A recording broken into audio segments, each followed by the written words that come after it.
रात का अंधेरा पहाड़ों पर बहता धुआं सा लग रहा था। दीपक, एक मशहूर नेचर फोटोग्राफर, और उसका नया असिस्टेंट आराव गाड़ी से उतरते ही ठंड की एक अजीब सी लहर महसूस करते हैं। दोनों भानवृक्ष वन के किनारे खड़े थे, एक ऐसी जगह जिसे सरकारी रिकॉर्ड्स में रिस्ट्रिक्टेड डिक्लेयर किया गया था। लोग कहते थे कि यहाँ लोग गुम हो जाते हैं या फिर लौटकर पहचान में नहीं आते। दीपक ने अपने कैमरा स्ट्रैप को कस कर पकड़ा। बस कुछ वाइल्ड लाइफ शॉट्स लेंगे, फिर निकाल जाएंगे। सुबह होते ही ये जगह और भी डेंजरस हो जाती है, उसने धीमे सुर में कहा। आराव ने सिर हिलाया, पर उसके चेहरे पर डर की एक पतली लाकीर दिख रही थी। सर, बिना परमिशन आए ठीक तो है ना? दीपक मुस्कुराया, पर उसकी मुस्कुराहट में भी बेचैनी थी। ये फॉरेस्ट मुझे बुलाता सा लगता है, कुछ अलग है यहाँ। दोनों घने पेड़ों के बीच बढ़ते गए। हर कदम पर मिट्टी में हल्की दलदल जैसी घरघराहट होती, जैसे जमीन उनके नीचे सांस ले रही हो। हवा में सीला मुरझे पट और किसी अजीब सी बू का मेल था।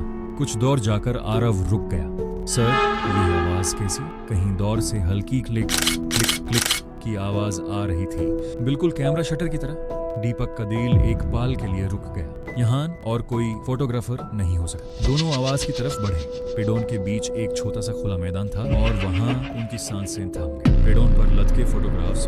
मैदान के बीच करीब 20 से 25 पेड़ खड़े थे। हर पेड़ पर 3-4 पुरानी पोलरॉइड फोटोग्राफ्स लगी हुई थी, जैसे किस तरह की यादें हवा में झूल रही हो। फोटोग्राफ धीरे धीरे हवा में हिल रही थी, उनकी सफेदी धुंधली और कोने पिसाल कर काले हो चुके थे। आराव सबसे पहले आगे बढ़ा। सर, ये देखिएगा, यह तो।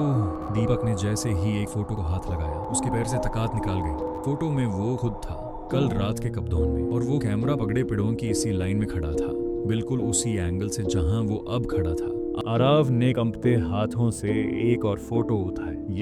ये तो मैं हूँ। लेकिन ये फोटो कब ली गई? फोटोग्राफ में आराव एक पेड़ के पीछे छुपा हुआ दिख रहा था, जैसे कोई उसे चोरी छुप के देख रहा था, पर बैकग्राउंड वही जंगल, वही जगह। ये मैंने कभी नहीं ली, दीपक फुसाहत से बोला। पेड़ों के पीछे से हवा का एक तीखा झोंका चला और सारी फोटोग्राफ्स एक साथ कस के हिलने लगी, जैसे कोई उन्हें देखता हो, जैसे वान उन्हें पहचानता हो। अजीब सा नजदीकी एहसास। अचानक वो क्लिक क्लिक क्लिक की आवाज फिर से सुनाई दी, इस बार बिल्कुल पास से। आराव ने टॉर्च घुमाई। कौन है वहाँ? इस बार आवाज नहीं आई, पर तुरंत उनके सामने एक और फोटोग्राफ जमीन पर गिरती हुई नजर आ लाई। दीपक ने फोटो उठाई और अंधेरा उसके चेहरे पर फैल गया। यही तो। फोटो में दीपक और आरव अभी के पोज में खड़े थे, बिल्कुल वैसे जैसे वो अभी खड़े थे। उनकी आंखें वाइड ओपन, जैसे किसी ने उन्हें साफ साफ यहीं से फोटोग्राफ किया, पर वहाँ कोई नहीं था। जंगल का पुराना रहाशा। सर, मुझे लगता है हम यहाँ से निकलना चाहिए। आराव की आवाज ऊत रही थी। दीपक ने भी पहली बार डरा हुआ सा लगा, पर उसकी क्यूरियोसिटी अभी भी जिंदा थी। 1 मिनट, कुछ तो लॉजिक होगा। दोनों और अंदर गए। जंगल और भी घना और हवा और भी ठंडी हो गई। हमेशा ऐसा लगता जैसे कोई उनके पीछे चल रहा हो, पर जब भी पीछे मुड़े हवा के अलावा कुछ नहीं होता। फिर उन्हें एक पुराना वुडन कैबिन दिखा, आधा गिरा हुआ, जिसे लंबी बिलों ने जंगाल से जोड़ रखा था। दरवाजा हल्की सी आवाज करता हुआ खुला। कैबिन के अंदर एक बड़ा टेबल था, जिसमें पुराने कैमरास, लेंस और पोलरॉइड फिल्म्स बिखरी हुई थी।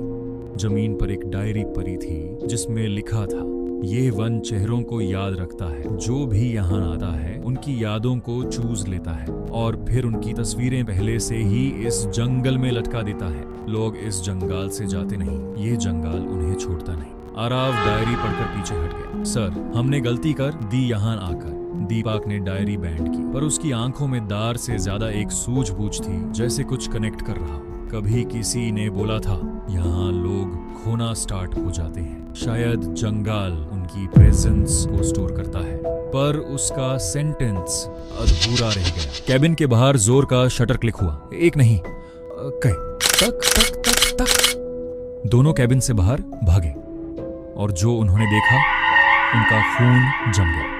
पेड़ों पर अब नए फोटोग्राफ्स लटक रही थी, फ्रेश, बिल्कुल साफ। उन फोटोग्राफ्स में दीपक और आरव जंगल की राहों में भागते हुए दिख रहे थे, बिल्कुल जैसे वो अब भाग रहे थे।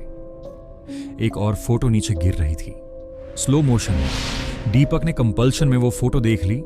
उसमें दोनों जमीन पर बिजाक पड़े दिख रहे थे। कैमरा उनके पास तुता हुआ, आंखें खुली हुई, जैसे कोई आखिरी पाल में उनका चेहरा याद कर रहा हो। आरव चीख पड़ा। सर, ये हमारा फ्यूचर है। पेडॉन की बीच से धुंध उठने लगी और धुंध में से कुछ साए नजदीक आ रहे थे। उनके चेहरे धुंधले पर आंखें कैमरा लेंस जैसे गोल और काली थी। दीपक ने आराव का हाथ पकड़ा। भाग!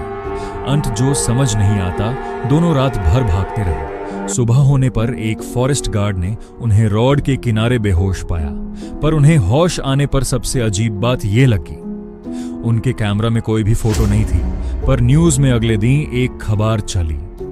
वनवृक्ष वन में कुछ पेड़ों पर 2 अजीब आदमियों की फोटोग्राफ्स मिली हैं।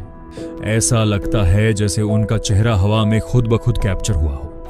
दीपक और आरव ने कभी वापस जंगाल का नाम तक नहीं लिया।